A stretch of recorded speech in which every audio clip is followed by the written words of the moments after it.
Today we'll be discussing on how to drive sales productivity in 2021. That's going to be the topic, and to discuss this topic, we have a very special person joining us today as well, and we'll have Stephen today, and Stephen is.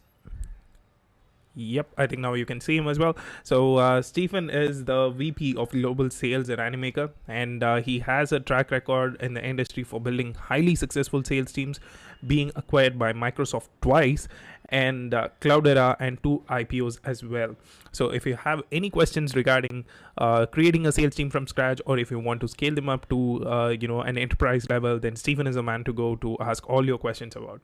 He has also grown sales team in revenue from $0 to 100 million plus over the years, and I'm really excited to talk to him today about sales productivity in 2021. Stephen, once again, welcome to the show, and I'll just go to the first question straight away.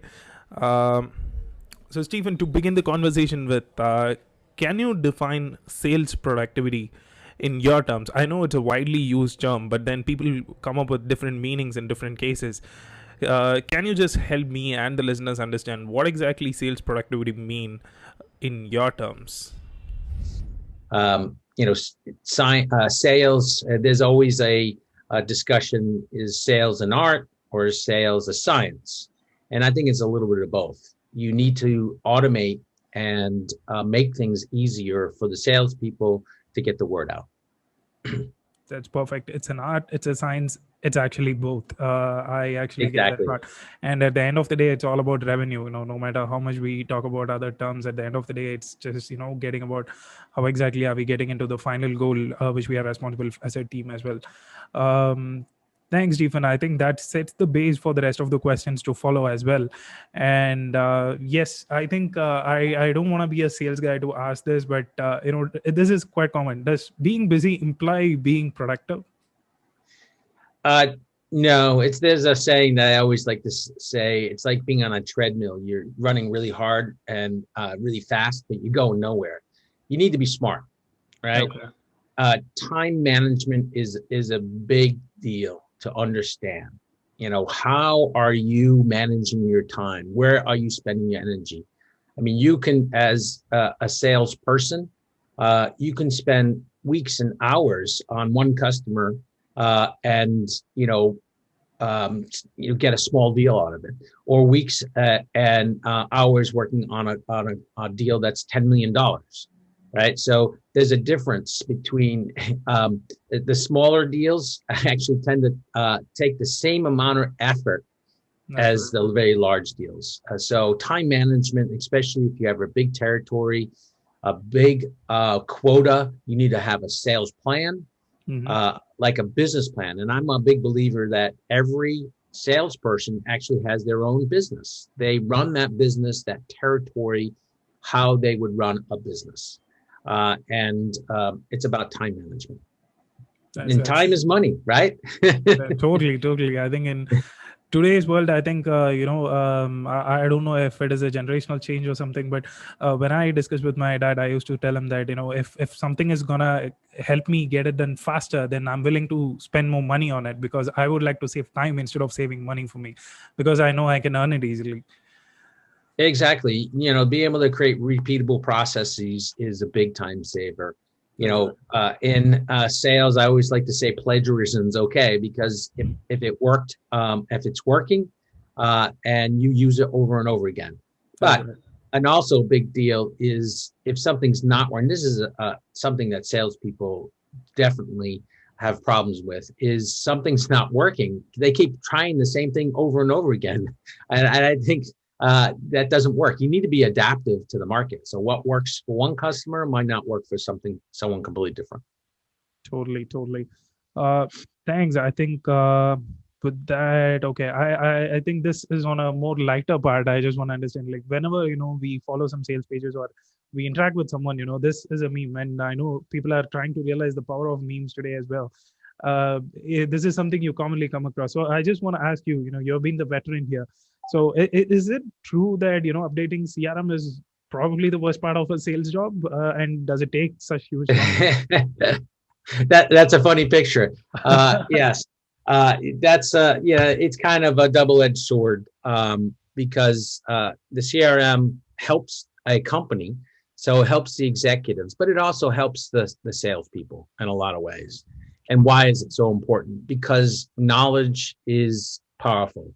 And if someone tells you something, and you don't jot it down or put it in some information about the person, the company, their problems, what are they trying to do? And the more information you know, and the more information you put in there, because you forget things. Or if you want an executive to learn about an account really quickly, you're inviting an executive to a meeting, and then you just say, "Hey, go to this CRM, and here's all the information about the company." You get the company size, you get the company, their problems, and what they're trying to do, and it's a time saver for everyone. And then also, the more information you have, then you're solving problems for that customer.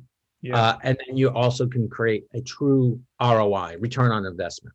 And then helps the customer a lot better. So it's extremely important, and helps the company forecast, helps me as a leader to be able to forecast the pipeline, the amount of salespeople I need, or the support people I need, and who to hire. So CRM is extremely important.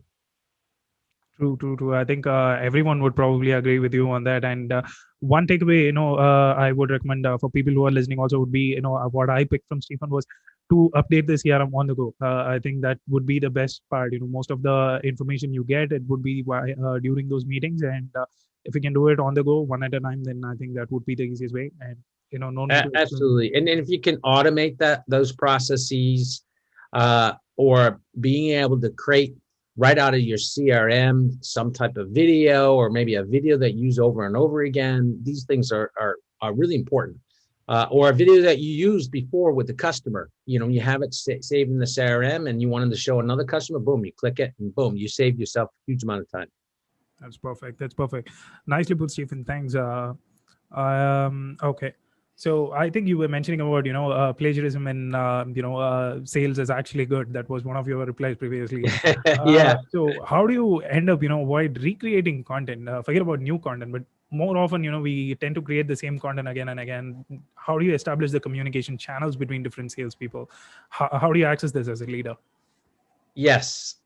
As I said at the beginning, time is money. True. So if you can recreate something over again, especially things that are repeated, a customer needs something, uh, you know, over and over again. Or, for example, in our own business, creating a video. Animaker is all about creating videos, whether you're using Vmaker for screen recording, or if you're creating a video with Animaker. And what a lot of our customers use Animaker for is for compliance, right? And if or showing you how to do a process, a how-to video or explainer video, or a screen recording about how do you get to a certain support ticket. If you can use this and over again, compliance is my example, changes quite often, right? And so normally what you have to do, if you have emails, or if you have a document, you have to update that document and get everybody back out to the people, and you have to recreate it every time. With Animaker, you just simply go back to that video, change the compliance, and then republish that video. And it works over and over again. So, you have GDPR compliance, you have PII compliance, HIPAA compliance, and you want to create little short videos to make sure your company is adhering to those compliance. Perfect. Stephen, if it's not too much to ask, I know we have, you have mentioned this to me in the past as well, and that's one of the reasons why I placed this question as well. Is it okay for you to just probably show us a quick glance of how exactly are you using Vmaker, to do that? If you're accessible, then we can do it now, or if not, at the end, whichever is okay with you. Oh, okay. Yeah, fantastic. I could definitely do that. So just to set it up, one of the things that you're always trying to find ways to be more creative with your customers, Yeah. right? And to either get a meeting with your customer, or explain the customer, or sometimes getting to senior level people that you're not able to get to. So let me share my screen. Okay, I think I need to stop And sharing. you have to let me share. I think you Okay. I think you can do it now. Okay. There we go. Perfect. So this is something we're using. So Vmaker is something we sell, but my team actually is using Vmaker as well. So Perfect. just to set it up, sometimes you're not able to get to a certain executive, or companies are big, and time is money, as I already said. And you might have presented something to some one person, and then they say, "Hey, I want my boss to see that," but they don't have time for that. So you give them a little Vmaker.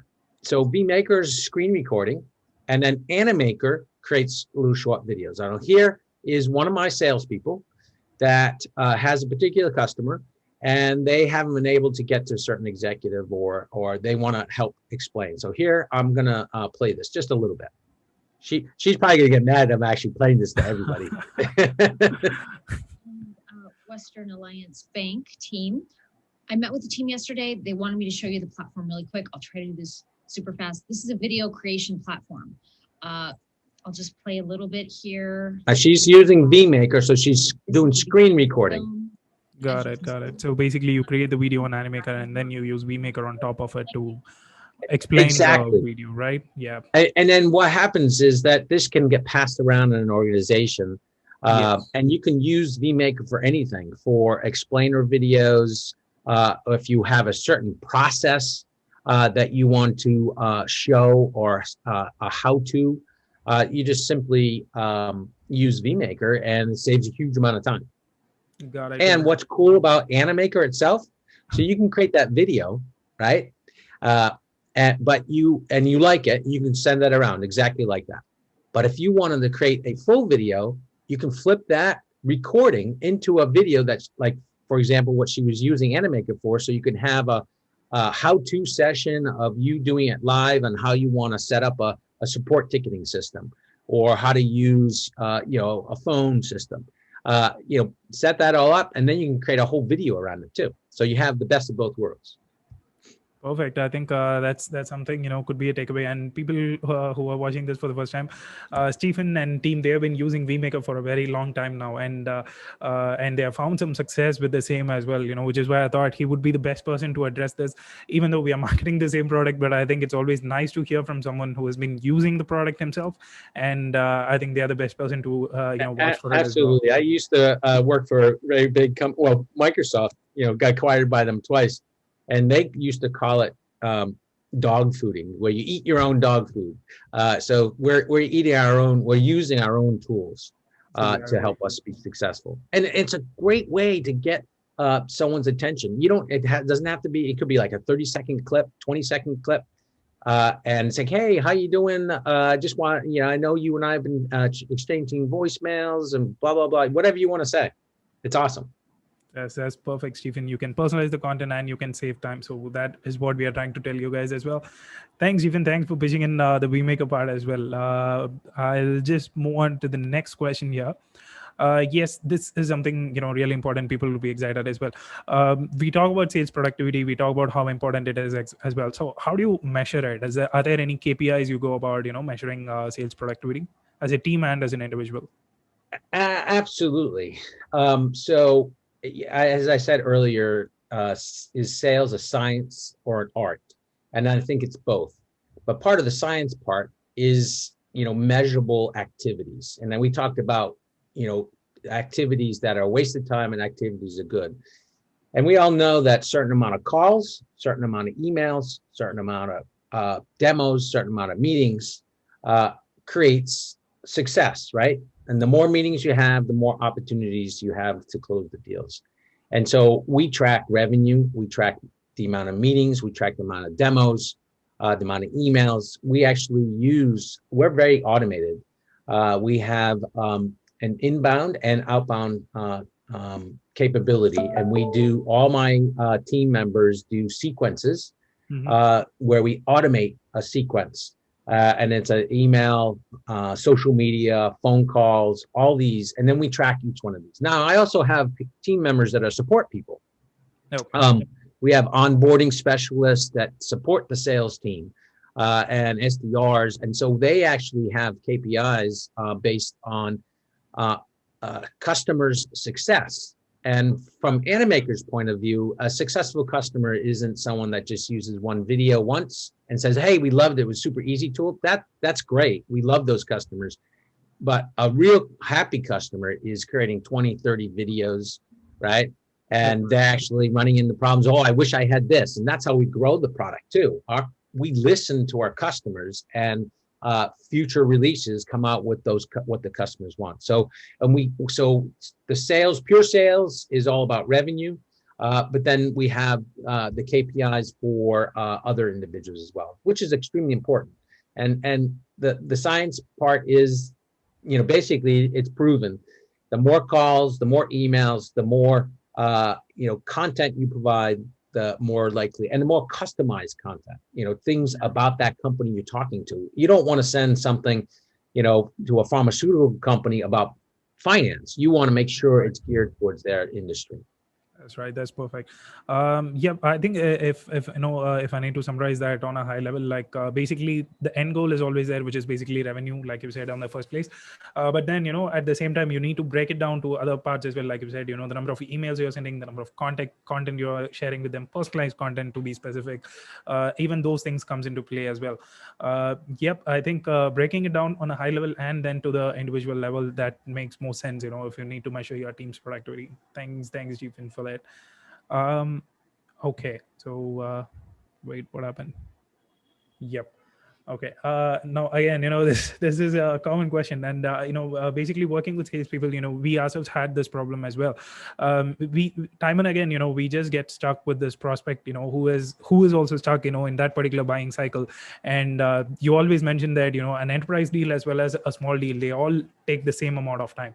So especially in situations like these, how do you help the prospect advance there, or how do you move? Probably you move yourself out of that particular situation. How do you handle this whenever there is a stuck in place? Yes, that's a great question, Lakshman. But basically, there's many over the years, many people have tried all kinds of things. Personalization, sending them a gift. I think Vmaker is actually a game changer for us, and it's a way to, as I said earlier, to create little short videos that you can then talk directly to the end user, and it's also modern, right? So the thing is, a lot of the old tricks don't work anymore, and they're not tricks, right? And it's really about understanding your customers. Being able, we have a lot of existing customers already. So we have customers like GSK, a huge pharmaceutical company, or Cisco or Tata. We're global, so we have customers all over the world. But you need to customize your message to who you're speaking to. If I'm talking to a pharmaceutical company, I will talk about how GSK is standardizing on Animaker. We've had a whole customization. But if I'm talking about financial institutions, I'll talk about SunTrust Bank, who we've created custom characters for them, who's using Vmaker and using Animaker to its fullest extent. I would customize that message to get that to them. And then you also, besides little short videos, at a special touch is going old school. Speaking about old schools, mailing them something to get their visibility as well. Yeah. Awesome. I think mailing them is something, I haven't heard in a long time, to be honest. Is that something that still works? I'm just curious, Absolutely. It's actually making a huge trend right now. Wow. If you look, people, everyone's creating all these little GIFs about them opening up a box and getting something in the mail. So that's a big trend. So you need to be able to do both, right? You definitely have to be more modern, like Vmaker, because that's what it's all at right now. People don't want to sit and read content; they want to visualize. I think I said at the beginning, but a live or animated video, little short clip, the saying is a picture is worth 1,000 words. Well, that's still true. And in this virtual world, they definitely need things to make them more excited. And Vmaker combined with Animaker is a great combination. Awesome. I think mailing is something even, I'm excited to try out as well. I get like 50 emails per day, but not even a single mail. So if at all somebody is going to send me a mail, definitely, I'm going to open it. And I wish that's the same with my prospect as well. Thanks for that, Stephen. And this Okay, I think this is going to be my last question before we break up for a few questions from people who are listening as well. So you said you have some onboarding specialists as well within your team, in order to help get them onboarded quicker. So how is the training process like, and how constantly you mentor them or train them, after they get onboarded as well? Yeah. Oh, absolutely. Training is extremely important to be able to, there's a ramp time for any salesperson. They need to learn the products, the process, and their territory. Creating a territory plan is very important. So that way you're not, what I like to say, a shotgun going everywhere. You got to have a focus, right? Yeah. I also like to say that, 50, it's been scientifically proven that people retain 50% more information if they see something visually versus a written word. And so we actually, again, we use our own tools. So we have customer videos that we show our customers when they come on board. We have Vmaker videos that they watch and learn. So they don't have to, as well as shadowing other people. So they can learn the processes. And again, we don't have to reinvent the wheel and have meetings with each and every one of these people. They can view a little short clip a lot faster on their own, or a video or a Vmaker on their own without having to taking other people's time. This allows them to learn at their own pace. That's awesome. I think asynchronous communication, I think that's a word we've been using internally as well, and that seems to work not just with the clients but even with the internal team as well. And yep, it's definitely a game changer, and it's amazing to understand how you guys have adapted to that change at a faster pace as well. Absolutely, and what's even cooler is some of the features in Vmaker. For example, a lot of times Zoom, everyone's doing Zoom meetings, right? Well, we actually have an integration with Zoom already. Yeah. And if your team is meeting and you can't make that meeting, you can actually have Vmaker schedule a recording time at the exact time that they're doing that meeting without you even being there. Yeah. And then we have that integration with Zoom that with Animaker that you can actually record the session, play it in the background if you wanted, or flip it into a video. So we're trying to handle all different types of aspects. Awesome. I think these are certain things I'm gonna take out, probably cut it into different clips, and then use it later on as well. Awesome, Stephen. Thanks for giving us all those intros. And with those, I am gonna break to answer some questions. But just before that, people who are listening, please drop your questions on the questions column. I'll be reading out to Stephen, and then he can answer it. And Jervin, meanwhile, my colleague who's also joined us in the panelist link, he will be sharing. Hey, Jervin, he's there. So he will be sharing the links to our Facebook and Slack community. So if you guys want to be updated regarding future webinars, or if you want to get connected, get your questions answered about Vmaker or about sales productivity from Stephen, you can join our community, and then we can continue this discussion as well. So also, if anyone has any kind of questions, you want to reach out to me on the side. My email is Stephen, STEPHEN @animaker.com. I'm based out of California, where our headquarters is, and I have a whole team, global team around the world that can help answer any kind of questions as well. Awesome. Thanks, Stephen. Thanks for adding that as well. We have a few questions here. I can read out to them, and you can probably answer them online as well. So the first one, Stephen, is from Martin, and he has this question: how do we get our spirits up after a bad sales call? Oh, well, I mean, motivation. That's funny. I have always joked that each no gives you closer to a yes. And so you motivate yourself after that bad call. You're just like, okay, thank you. I'm more close to the next win, because it says 100 no's to make one yes. So you've already done 20 no's. Okay, now I got only 80 more to go, right? That's right. And of course, exercise is extremely important too. At the end of the day, that gets you all your frustrations out, or at the beginning of the day. That's awesome. I think, yeah, it takes multiple no's, but then, it just takes only one yes to close a deal. So just keep chasing for that. Yes. I don't know if any of you ever played golf, but golf is a very difficult sport. Any little thing can go wrong. So you might be having a whole bad day, right? And all of a sudden you hit one shot that is the most amazing shot. And that's what you say. That's the one that makes you come back again, even though it's so hard. Same thing as sales. You did all those calls and then you won that one big deal. It's like, boom, that's what makes you come back. So that's awesome, Stephen. I think that's the best analogy one can ask for today's evening. Perfect. The next question I'm going to read out is from Lauren, and she says, what are some of the best ways to get past the gatekeeper? It's called objection handling. And as a matter of fact, I have a whole list of things that we provide our teams. If the customer says X, then you say Y, right? So a lot of the objections are, and you got to get good at that, right? So the person says, hey, I don't have time right now. Oh, when's a better time, right? They say, oh, I'm in the middle of a meeting. Oh, okay, what's a better time to call you? And then schedule something right there in the calendar, right then and there. Or when's a better time to call back? Or, hey, we're already using a product. Oh, what do you like about that product? Yeah. And I don't say negative things. I say, what do you like? Because most people tell you maybe one or two things of what they like, and then they start launching into what they don't like, usually. So there's all these techniques to get around that gatekeeper. Perfect. I'm not even going to try and summarize it like the usual. I think you have put it in the best possible format.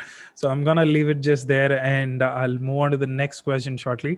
So this is from Ranga, and his question is, my biggest problem has been not getting engagement for my cold emails. How do we increase the open or click-through response rate? Yep, I think. Okay, so we actually use a tool that allows us to have a sequence, and then we can A/B test those emails that are going out. Okay. And you might have a subject line. Subject lines are very key. Okay, your messages need to be short, concise, and to the point. And let's say you're trying to get to an executive. Okay, the executive is only going to read the first or second line, and if that doesn't grab his attention, it's done. Right? So you have to A/B test, see which ones, and then there's tools out there that tracks what's being open and what's not being open, and then you need to be able to adapt your messaging. Okay, so let's say you have an email going out, no one's clicking on it. Well, there's something wrong with that email. Most of the time, it's the subject line. Got it. Cool. I think A/B testing is the right way to go there as well. And yeah, if I need to add, being a selfish guy from Vmaker, I would definitely say try to add a link to one of your personalized videos. And absolutely, that's always huge, because you don't want it's either a link or GIF or something that they click on. You don't want it to be embedded, because if it's too big, they won't open it. And people worry about being a security issue, a phishing email. So it has to be something they can see right away. That's why Vmaker is great for that. Yep. And this is one more from Jeff, and Jeff Walmart, if I'm not wrong. And the question from her is, love this idea of sending short videos to prospects. What is the best method to answer them? What is the best method to send them? Is it email? Yes, an email, or if you have a link or something like that is the best method. You don't want big attachments. Everyone gets scared of big attachments. I mean, you're taught don't open attachments, right? Unless you know who it's coming from. So it has to be small. Perfect. I think make it short, make it crisp, and make sure that the email is not beefed up. That's exactly the final one. And yep, and the final one is from Nathan. Nathan, wonderful discussion. Would like to know the things you do to motivate your team in common. So there's a lot of different things. Money is one of the biggest motivating factors, but not all people, work for money, right? It's competition. Yeah. You got to have friendly competition amongst your teammates. That's why understanding where you rank amongst your teammates, because you want to get better, right? And having competitions and with money incentive at the end of that competition is or a dinner or something that incents them. I mean, my team, we go on cold call. We block a time out where we're all cold calling, right, including myself. And I do little things like, okay, whoever gets the most above 2 meetings today, I'm going to buy them, dinner for 2. And then everyone gets in it, and then we talk about trials and tribulations. Okay, what went wrong? What was working? Okay, if whatever was working, let's repeat that. If it wasn't working, let's stop. Right? And in sales, you always got to be able to adaptive to the market. And then what works for one customer may not work for another customer. So you need to be very dynamic. And that's the sales of the art. And then there's the science. So the science is doing the repeatable process, and art is being able to understand your customer, understand their problems, and how our solution can create value for their company. Awesome. That's the word I'm going to use. Awesome, Stephen. I know it's pretty early in the morning for you, and I'm pretty sure this should have given a wonderful start to your day as well. Talking to so many people about something that you love and you do on a regular basis. Your answers were like, top notch, truly top notch, and they are more action oriented. I think that's the best part about them. More than just giving out yarn, we gave more action oriented answers, and I think I need to thank you especially for that as well. Once again, Stephen, thank you so much for joining us. And do we have? Okay, we just have one question. If you have time, is it okay? Sure. Perfect. Okay, this one is. I think it's just building on your previous one regarding rewards. It has like, what does it motivate? Is it commission only, salary only, or a mix of both? The question, let me just repeat the question, make sure I understand it. So you're saying what motivates me or salespeople? In general, for motivating your team, is it just commissions? Is it just salary, or it's a mix of both? Well, it's a little bit of a mix of both, but if you want to drive a sales team a certain way, money is a very, I call it, there's a carrot and the stick. Money is a carrot, right? You dangle the carrot at the end of the goal, and they usually can attain it. And so I'm a big believer in that. Or if it may not be money, maybe an event that you're going to go to, a trip you're going to go on, and it's really kind of a contest. And that's how I get motivated, and I also, me personally, now, not all people are good salespeople. You need to be self-driven. You need to be better than everyone else. You want to do better. You want to be the top person, and you need to be able to handle the problems along the way. And they call it thick skin in sales. You get a thick skin, and you can say anything you want. So, in sales terms, no equals yes. They're just saying as a yes a different way. That's great. I think that's another 2 more action-oriented insights you guys can take up from. And if you listen carefully, he just mentioned that many times it's about the rewards, and many times it's also about winning. It's not just about the end rewards, but it's also about the competition and the winning you create as well. Well, I think that's the most perfect way to sum up the evening for us and to start the day for you, Stephen. Once again, I want to thank you for joining us and making this another awesome session with Vmaker. You're very welcome anytime. And again, as I said, if anyone out there that wants more information from my sales team, Stephen at Animaker.com. And we have a global team, so we would work in whatever time zone you are. Perfect. I'm just going to drop your email ID on the chat as well. So people, if you want to contact Stephen for any of the product queries, or if you want to get more sales knowledge, or if you just want to follow him, catch up with him and say hi. Exactly. That's the email anytime. Anytime as well. Yep. And I have disturbed him on various time zones. So yeah, I know that perfectly. Thank you. Thanks, Stephen. Thanks once again for joining. And Lakshmanan, thank you. Thank you all. Have a great day. Cheers. Bye. Cheers. Thanks, Stephen. Thank you. Okay. And yep, German, once again, thank you so much. Internally, you think that's just one more week summed up. So yes, Jovan is the guy who will be sending you future emails as well, and he'll be sending you the recording as well. And we will be back once again for those users of Vmaker next week Wednesday. Am I right, Jovan? Correct. Yeah. Next Yep. week Wednesday we'll be back, and this video will also be available on YouTube, and I'll be sending out the email, the link of the video through email as well. Perfect. Thank you, Jovan, and thanks once again everyone for joining us. We'll see you again soon. Please, I think if you have registered, you will obviously receive the future invite. So do join us in future sessions. And if you have any suggestions about the session, if you want to discuss a new topic, please do mail us that as well, and we are always open. Thank you once again. Cheers. Bye bye, and have a great day.